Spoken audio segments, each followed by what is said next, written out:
आज की कहानी बड़ी प्रेरणादायक है। ध्यान से सुनने लायक है। कहानी को ध्यान से सुने और अंत तक सुने।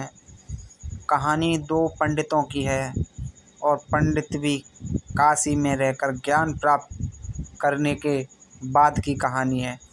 आओ जानते हैं इस कहानी को।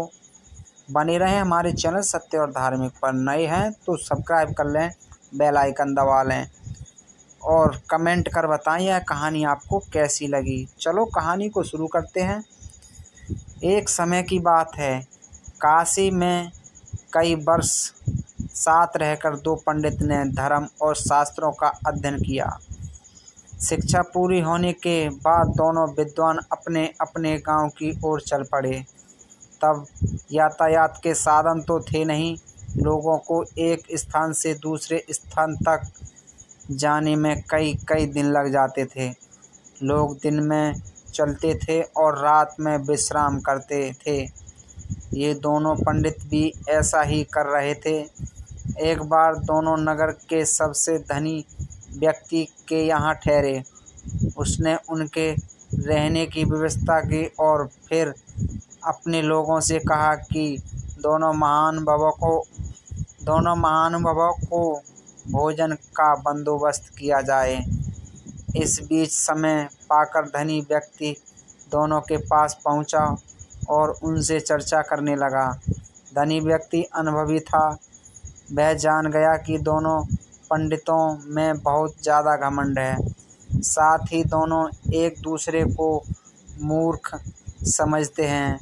उन्होंने दोनों से अलग अलग बात कर एक दूसरे के बारे में भी पूछा।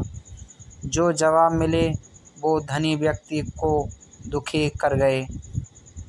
उसने मन में विचार किया कि ये दोनों काशी जैसी जगह पर वर्षों अध्ययन करके आए हैं, लेकिन एक दूसरे का सम्मान करना नहीं सीखा।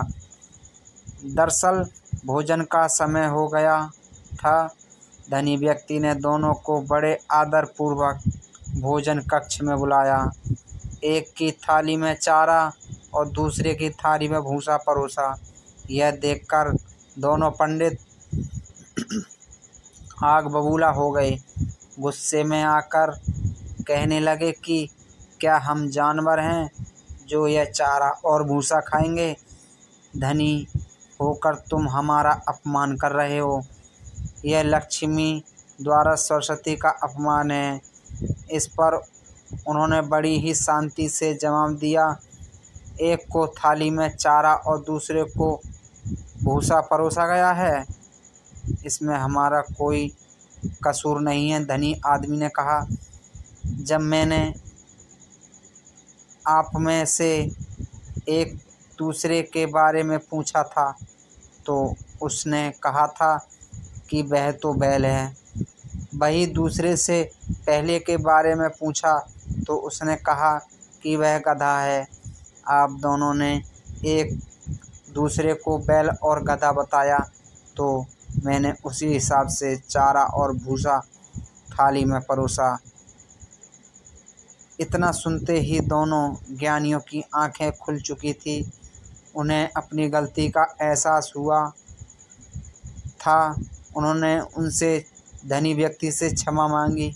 एक दूसरे के प्रति ऐसी सोच रखने के लिए गलती मानी और खेद भी जताया। यह व्यक्ति की सीख इस कहानी से मिलती है। सीख व्यक्ति कितना भी ज्ञानवान क्यों ना हो, उसे घमंड कभी नहीं करना चाहिए। और जितना भी आदमी ज्ञानवान हो, उसे गलत विचार अपने मन में कभी नहीं आना चाहिए। पता नहीं सामने वाला अज्ञान बनकर तुमसे ज़्यादा ज्ञानवान हो। पता नहीं सामने वाला हमसे ज़्यादा ज्ञानी और ऊंचा हो। तो दोस्तों, यह थी कहानी दो पंडितों की। अपने आप में बहुत बड़े ज्ञानी बनकर एक दूसरे को एक साथ ज्ञान पाकर एक दूसरे को ना समझना, एक को बैल बताना, एक को गधा बताना, ये उनकी अज्ञानता का उदाहरण था। काशी जैसी जगह में रहकर ज्ञान प्राप्त कर कर भी उन्हें अपने आप पर बहुत बड़ा घमंड था।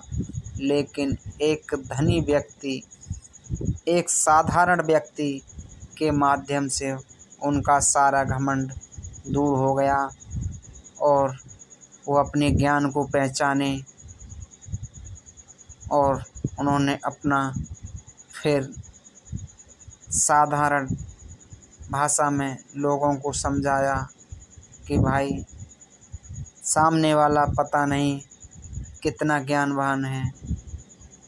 किताबें पढ़कर ज्ञान तो मिलता है, लेकिन दूसरों का कैसा सम्मान करें, कैसा ना करें, दूसरों के को घमंड से कभी नहीं समझा जा सकता।